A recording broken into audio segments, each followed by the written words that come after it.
kids, how are you all? I hope you are very well. नमस्कार and welcome to my YouTube channel Kalatra Studies for Kids में आप सभी बच्चों का स्वागत है. Now, today we read and understand chapter 12, Houses and Neighborhoods.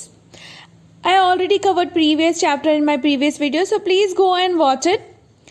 Now, before we start our video, I have a very small request to all my dear kids. Please like, share and subscribe my channel. Now, I will give you a very quick overview of our chapter. कि आज हम इस chapter में क्या पढ़ने वाले हैं. हम इसमें पढ़ेंगे टाइप्स ऑफ हाउसेस. हाउसेस कितने टाइप के होते हैं, कहाँ और किस तरह के एनवायरनमेंट में किस तरह के हाउसेस बनाए जाते हैं, हाउस को क्लीन कैसे करते हैं, हाउस को डेकोरेट कैसे करते हैं, एंड मैपिंग. ठीक. So now let's start our chapter. We all need shelter to protect ourselves from harsh weather like heat, cold, rain and from animals and thieves. हम सभी को घर की रिक्वायरमेंट होती है. शेल्टर मीन्स रहने की जगह. ठीक है. हम सभी को रिक्वायरमेंट होती है घर की. हार्श वेदर, जो बाहर का क्लाइमेट होता है, जैसे अभी बहुत ठंड लग रही है, बहुत ठंड पड़ रही है, तो हम बाहर रहेंगे तो ठंड में बीमार हो जाएंगे, बहुत सारी प्रॉब्लम्स हो जाएगी. बहुत ज़्यादा हीट होती है तब. और रेन, एनिमल्स और चोरों से बचने के लिए हम सबको एक शेल्टर, एक घर की रिक्वायरमेंट होती है. Our houses where we live is our shelter. जहाँ हम रहते हैं वही हमारा शेल्टर होता है. ठीक. We relax and live comfortably with our family in our houses. हम उसमें क्या करते हैं, हम रिलैक्स रहते हैं, बिल्कुल बेफिक्री से रहते हैं कि यहाँ पे कोई चोर नहीं आएगा और यहाँ पे कोई एनिमल नहीं आएगा, और हम सारे वेदर कंडीशन से प्रोटेक्ट रह के हम कंफर्टेबली अपनी फैमिली मेम्बर्स के साथ में रहते. Many families living close to each other make a neighbourhood. बहुत सी क्लोज फैमिली ऐसी होती हैं जो बहुत टाइम से साथ साथ में रहती हैं और वो हमारे पड़ोसी होते हैं, और उनके साथ में हम इतने घुल मिल जाते हैं कि हम एक दूसरे का ख्याल भी रखते हैं, है ना. People in a family and in the neighbourhood help each other. और एक दूसरे की हेल्प करते हैं. आपने देखा होगा आपकी मम्मी कहीं जाना रहता होगा इमरजेंसी में, तो बोल जाती होंगी आपकी पड़ोस वाली आंटी को कि मेरे बच्चे का ध्यान रखना, है ना. दूध ले लेना, वॉटेवर जो छोटे छोटे चॉर्स होते हैं वो भी हम हमारे नेबर से करवा लेते हैं if any emergency cases. Okay. Not every day, but still sometime we use our neighborhood as our small choices. ठीक. People build different types of houses depend upon three conditions: the climate of the place, the material availability, the amount of money that can be spent. तो हमारे different types के houses जो है वो 3 conditions पे depend करते हैं. वो कैसे डिफरेंट होते हैं? क्लाइमेट ऑफ द प्लेसेस, जिस जगह पर हम रहते हैं वहाँ का क्लाइमेट कैसा है, वहाँ का एनवायरनमेंट कैसा है. मटेरियल की अवेलेबिलिटी, वहाँ पे कौन से मटेरियल अवेलेबल हैं उसके ऊपर डिपेंड करता है. And the last is amount of money that can be spend, और हम घर बनाने में कितना अमाउंट स्पेंड कर सकते हैं. Different types of houses have a different name. शाक. Keshu is a beggar. Keshu एक लड़की है जो एक बेगर है. He lives in a shack made of a waste material such as tin, sheets, broken pipes, drum, cloths, newspaper, plastic sheet and wood pipes. Keshu क्या है? एक बेगर है, एक गरीब लड़का है जिसका घर जो है वो वेस्ट मटेरियल से बना हुआ है. वेस्ट मटेरियल कैसे? टूटे फूटे पाइप, शीट जो होती है वो मेटल की जो शीट होती है वो कपड़े से, न्यूज़पेपर, प्लास्टिक शीट और कुछ टूटे फूटे वुडन पाइप से. ठीक है.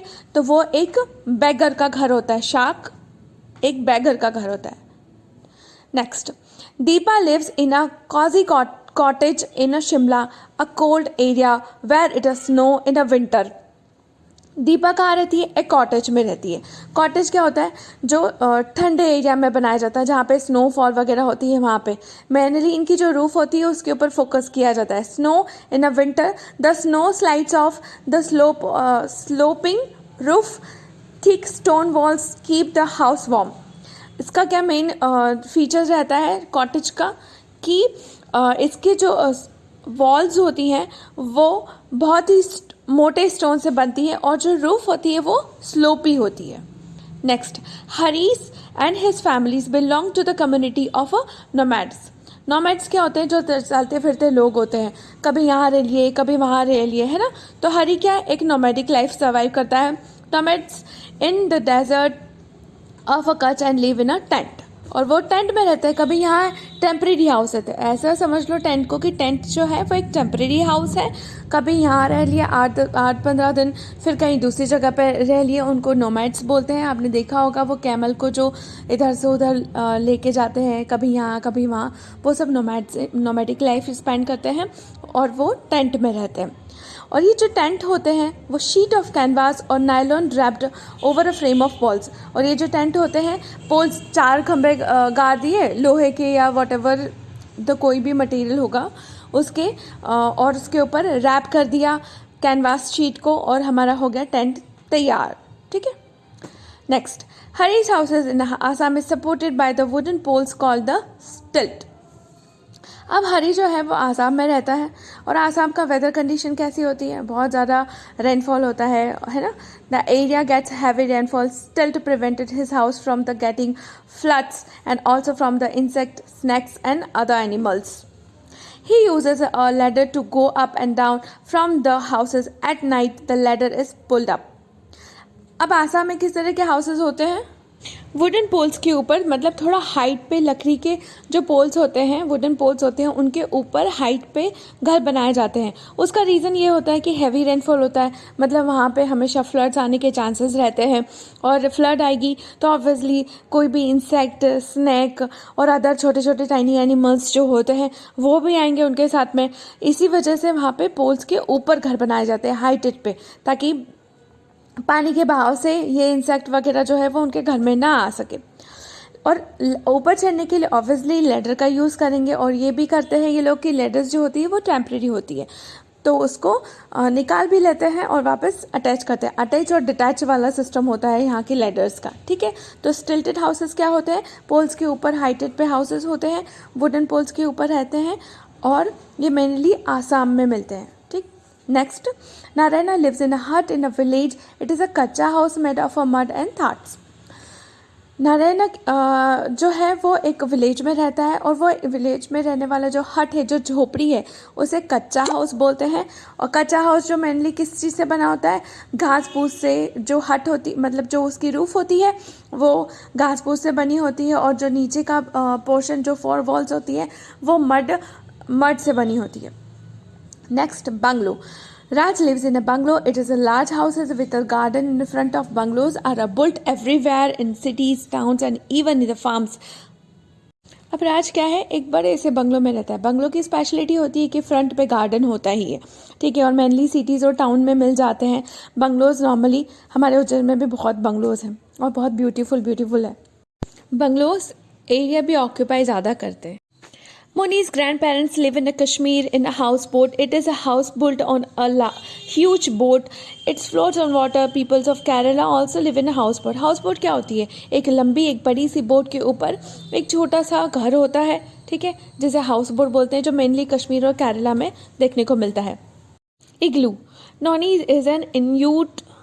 She lives in an igloo in the Antarctica region of Canada. It is a very cold place covered with a snow all year around. Her house is made of snow blocks. The snow traps the heat and keeps the igloo warm. Antarctica वाले reason में igloos मतलब कि बर्फ़ के hard stone से बनाए हुए houses होते हैं, जो कि क्या करते हैं कि हीट को ट्रैप करके रखते हैं, ताकि इग्लू जो है वो वार्म रहे. Houses in hilly regions have a slopy roof so that the rainfall and the snow can slide off them, and houses in the plains have a flat roofs. People often sleep on a roof during the hot summer nights. Note है ये. ठीक है. Hilly region में क्या होता है कि वहाँ पे रूफ स्लोपी बनाए जाते हैं, इसलिए बनाए जाते हैं ताकि रेनफॉल हैवी होना और स्नो होने की वजह से स्नो क्या होगी, वो स्लाइड हो जाएगी. और हमारे रीजन में जहाँ हम अभी रहते हैं, मीन्स मध्य प्रदेश में, यहाँ पे सारे होम्स के रूफ कैसे होते हैं, फ्लैट होते हैं. और समर में क्या करते हैं, हम ऊपर जाके छत पे जाके सो जाते हैं. बट हिली रीजन वाले ऐसा नहीं कर सकते हैं, क्योंकि उनके रूफ्स स्लोपी होते हैं. So simple. Most people lives in a flats. The length of building houses is limited due to the ever-increasing populations. Houses are built on top of the others is a bigger town and the cities. Such houses are called flats. Bungalow में क्या होता है, बहुत सारा area चाहिए होता है, garden चाहिए होता है, बट उसमें फैमिली कितनी रहेगी, ओनली 1. लेकिन अब अगर उसी बंगलो के एरिया में हम अगर कोई मल्टी बनाते हैं तो उस मल्टी में मल्टीपल फ्लैट्स होंगे और उसमें कितनी सारी फैमिलीज़ रहेंगी, है ना। तो due to increasing of our population बढ़ने की वजह से हमें मल्टी की रिक्वायरमेंट बढ़ी। और अब मेट्रोपॉलिटन सिटीज़ में तो मल्टी तो बहुत कॉमन हो गई है, क्योंकि वहाँ पे जगह ही कम रह गई है, इसलिए मल्टियाँ बहुत ज़्यादा देखने को मिलती हैं। Mud huts in the region of Kutch is in Gujarat are called bhongs. ठीक है, कच्छ में जो मतलब कच्छ गुजरात में पड़ता है, गुजरात इज़ अ स्टेट और उसमें कच्छ एक सिटी है। उस सिटी के अंदर जो हट्स बनती हैं उनको भोंग्स कहते हैं। House boats of Kerala are called kettuvallams. ठीक है, केरला में हाउस बोट को केटुवलम्स बोलते हैं। Clean houses. We already know that we do not live alone in our houses. Many animals like the lizards, ants, mosquito, houseflies, spiders and the rats also live with us. These are not our pets, but most of these are unwanted as they spread disease. Hence, it is very important that we keep our houses clean. Obviously, हम हमारे घर में अकेले नहीं, हमारे साथ बहुत सारे टाइनी एनिमल्स, इंसेक्ट्स रहते हैं, है ना, like lizards, ends, mosquitoes, house flights और स्पाइडर, रैट्स, है ना। अब रैट्स रहेंगे तो ऑब्वियसली उनकी जो भी वेस्टेज है वो हमारे घर में ही रहेगी और वो हमारे पेट भी नहीं होते और हमें पता भी नहीं होता है कि वो कहाँ पे गंदा कर रहे हैं, है ना। It is very important to clean our houses regularly because इनकी जो वेस्टेज होते हैं उससे भी डिजीज़ फैलती है। All the family's members work together to keep the houses neat, clean and disease free. Following are the few tips to keep our houses neat and clean. कुछ tips हैं जिससे हम हमारे हाउस को नीट एंड क्लीन रख सकते हैं। Swipe and mop the floor every day. Every day हमें ब्रूमिंग और मॉपिंग करनी चाहिए हमारे फ्लोर्स पे। Let plenty of fresh airs and the sunlights enter into the houses. हमें थोड़ी देर के लिए विंडोज़ और डोर ओपन करके रखने चाहिए ताकि बहुत अच्छी सी फ्रेश एयर आए और सर्कुलेशन बना रहे हवा का, उससे डिजीज़ वगैरह नहीं होती है। नहीं तो बंद ही घर रहेगा ना तो उससे बहुत ज़्यादा प्रॉब्लम्स होती हैं। Throw all the wastage material in the dustbin. जो भी वेस्ट मटेरियल है उसको प्रॉपरली डस्टबिन में डालो, इधर उधर ना फैलाओ। Keep your toys back at their places after using them. Toys से खेल लिया है तो उसके बाद में उसको ऑन प्लेस रखो, जो भी बॉक्स वगैरह है वहाँ पर रखो। Use wire meshes on door and the Windows to keep the mosquitoes and flies from entering the house. आपने देखा होगा कि आपके ही घर में ना डोर के अंदर एक और डोर होता है, डबल डोर्स होते हैं जिसमें कि मॉस्किटो नेट्स वाली जाली वगैरह लगी रहती है। वो इसलिए लगाए जाते हैं कि हवा तो अंदर आए बट उसके साथ में फ्लाइज और मॉस्किटोज वगैरह एंटर ना करें, है ना। Keep your school bags, books, shoes at the proper place. अपने स्कूल बैग को, बुक्स, शूज़ वगैरह सारी चीज़ों को प्रॉपरली अपनी जगह पर रखो। Decorating our houses. ठीक है, अब हाउसेस के टाइप्स हमने पढ़ लिए, हाउस को क्लीन कैसे करना है वो भी हमने देख लिया। अब घर को सजा भी लेते हैं, है ना। Decorating our houses. Houses are decorated as per the choice of the people living in. अब हाउस को कैसे सजाना है, हमारे घर को कैसे सजाना है वो डिपेंड करता है हमारा हाउस है किस टाइप का और कहाँ पर है। विलेज में है तो मड हाउसेस है। अब मड हाउस को कैसे हम सजाएंगे, वेजिटेबल डाइस का यूज़ करके, कुछ रंगोली बना के, है ना। वॉल्स पे इजीली रंगोली बन जाती है और नीचे फ्लोर पे भी बन जाती है क्योंकि वो एक मड हाउस है। ठीक, people in a cities decorate their houses using various objects such as wall hanging, lamps, painting, aquariums, carpets, flowers, vases and decorative plants. ठीक है, और अगर हम सिटीज़ में रहते हैं, हम बंगलों में रहते हैं, पक्के घर में रहते हैं, तो हम कैसे सजाएंगे।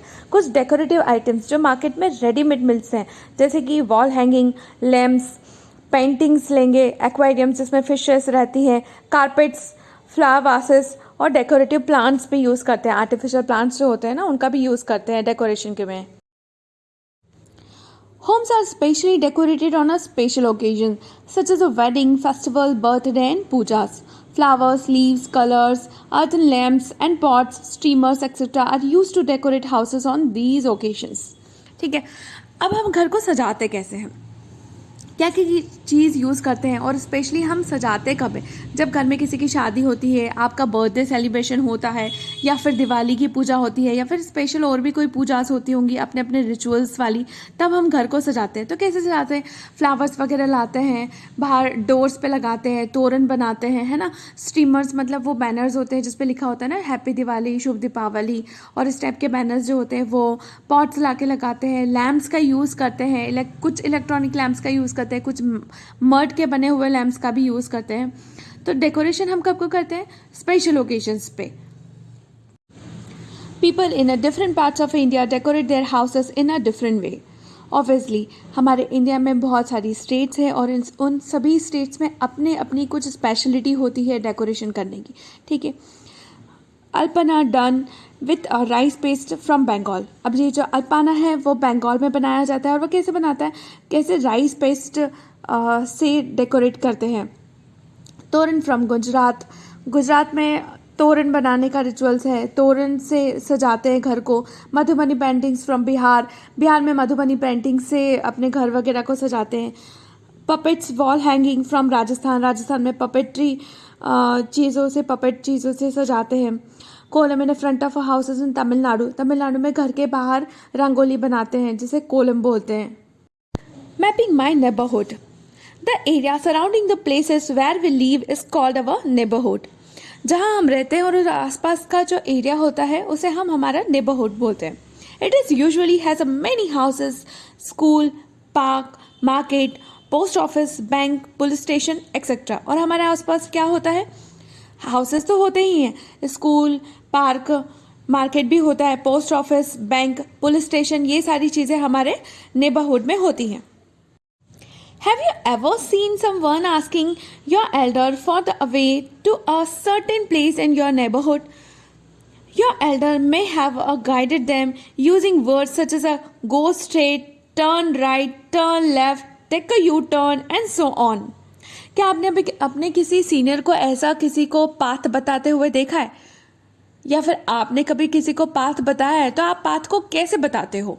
आप यही बोलते हो ना कि सीधे जाओ, मतलब गो स्ट्रेट, लेफ्ट टर्न करना या फिर राइट टर्न करना या फिर यू टर्न मार लेना वहाँ से, है ना। इसी तरह से डायरेक्ट करते हो ना, वही चीज़ें। They may even have a made a rough drawing with important landmarks like the hospital, school and mall for a reference. और हम रेफरेंस का भी यूज़ करते हैं कि जैसे हम फॉर एग्जांपल मैं चरक भवन के पास में रहता या रहती हूँ, तो वो चरक भवन क्या है, एक हॉस्पिटल है, तो हमने उसको एज अ लैंडमार्क यूज़ किया कि हम उसके पास में रहते हैं, ठीक है। और ऐसे ही बहुत सारी चीज़ों का यूज़ कर सकते हैं, स्कूल का कि मैं उस स्कूल के पास में रहता हूँ या फिर उस मॉल के पास में रहती हूँ, what ever.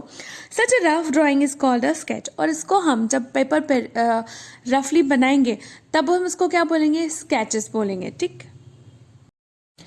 Now directions help us to locate places. Direction हमको हेल्प करते हैं किसी भी जगह को ढूंढने में, ठीक है। There are 4 main directions, north, east, south and west. The direction in which the sun rises is the east. Always remember that point कि sunrise हमेशा east में होता है, okay. And the direction in which it set is the west. और हमेशा कहाँ पर अस्त होता है? west में. कैसे याद रखोगे? east for early, ठीक है। early की स्पेलिंग भी ई से स्टार्ट होती है, early, ठीक है। तो अर्ली कौन आता है? सबसे पहले सन आता है ना, तो ईस्ट से राइज हो रहा है। वेस्ट मीन्स होता है खत्म, ऑलमोस्ट। डब्ल्यू से रिमेंबर रख लो, W for west, west for west, खत्म हो गया, हमारा दिन खत्म हो गया, ठीक है। तो ऐसे याद कर लो, सनराइज होता है ईस्ट में, east for early, and west for west हो गया, हमारा दिन पूरा खत्म हो गया, तो फिर डब्ल्यू, ठीक। If you stand facing the sun in the morning, east is the front of you and west is behind you, ठीक है। अगर हम सुबह उठेंगे तो हम देखेंगे कि सनराइज़ की साइड, सन जिधर से हो रहा है उधर की साइड फेस कर लो, तो वो हो गया हमारा ईस्ट। और जो जस्ट हमारे पीछे डायरेक्शन रहेगा, जो साइड रहेगी, वो हो गया वेस्ट। और south it's to your right hand. अब आपका राइट हैंड जो भी रहेगा वो हो गया आपका साउथ, और जो आपका लेफ्ट हैंड रहेगा वो हो गया आपका north. A small instrument called the compass help us to find the direction at any given places. It's needle always point towards the north. एक कंपास होता है, एक इंस्ट्रूमेंट होता है जो कि डायरेक्शन मेजरमेंट करने के लिए यूज़ किया जाता है, और वह हमेशा क्या बताता है? नॉर्थ। अब नॉर्थ पता चल गया तो उसके जस्ट अपोजिट हो गया साउथ, और ईस्ट और वेस्ट पता चल ही जाएंगे। What is map? A map is a drawing that shows a flat picture of an area on a paper. Map क्या होता है? एक ड्राइंग होती है जो कि पेपर पे बनाई जाती है, जो कि उसका एरिया वगैरह मेंशन करती है। The map of a building, a houses और a room is called a plan. किसी भी घर को बनाने से पहले ऑब्वियसली उस बिल्डिंग के पूरा स्ट्रक्चर बनाया जाता है, उस हाउस का, पूरे रूम का स्ट्रक्चर बनाया जाता है, उसे क्या बोलते हैं? Plan. Look it in your book. Okay, now we conclude our chapter in my few on words. So first हमने देखा कि जो घर की टाइप्स होते हैं वो डिपेंड करते हैं 3 मेजर कंडीशंस पे। फर्स्ट, क्लाइमेट, कि वहाँ जिस रीजन में वो घर बनाना है उसका क्लाइमेट कैसा है। मटेरियल अवेलेबिलिटी, वहाँ पे किस टाइप का मटेरियल अवेलेबल है। Amount of money that can be spend, कितना अमाउंट हम उस घर को बनाने में स्पेंड कर सकते हैं। Types of houses, this is शाख, ये शाख है और ये वेस्ट मटेरियल से बनता है। कॉटेज, इसकी थिक वॉल होती है और स्लोपी रूफ होती है। टेंट एक टेम्परेरी हाउस होता है जो नोमैडिक पर्सन्स इसका मोस्टली यूज़ करते हैं। स्टिल्ट, जो कि वुडन पोल्स पे बनता है, मेनली जहाँ रेनफॉल ज़्यादा होता है वहाँ बनते हैं। हट कच्चा हाउस होता है जो कि मड से बनता है और घास फूस से उसकी रूफ बनाई जाती है, विलेज में देखने को मिल सकता है। बंगलो, जो कि सिटीज़ एंड टाउन में मेनली होता है और फ्रंट पे गार्डन होता ही है, एरिया ज़्यादा होता है। हाउस बोट, एक बड़ी बोट पे छोटा सा घर होता है जो कि कश्मीर और केरला जैसे स्टेट में देखने को मिलता है। इग्लू स्नो ब्लॉक्स का बना होता है जो कि आर्कटिक जैसे रीजन में देखने को मिलता है। मल्टी मेट्रोपॉलिटन सिटीज़ में इसका क्रेज़ ज़्यादा है, यहाँ पे मल्टीपल फैमिलीज एक साथ रह सकती हैं, वो भी कम एरिया में। Now clean our houses, how to clean our houses? Mopping, dusting, ठीक है। डेकोरेशन ऑफ हाउसेस, तोरण का यूज़ करके, सिंपल फ्लावर, आर्टिफिशियल फ्लावर्स का यूज़ करके हम हमारे हाउस को डेकोरेट करते हैं। कुछ रेडीमेड प्रोडक्ट लाइक अ वास और प्लांट्स का यूज़ करके हम घर को डेकोरेट करते हैं। पेंटिंग्स का यूज़ करते हैं डेकोरेशन में। Our last topic is map. Map क्या है? एक ड्राइंग है जो कि फ्लैट पिक्चर होती है और पेपर पे बनाई जाती है। I hope you understand the whole chapter and you are answerable for the question of your back exercise.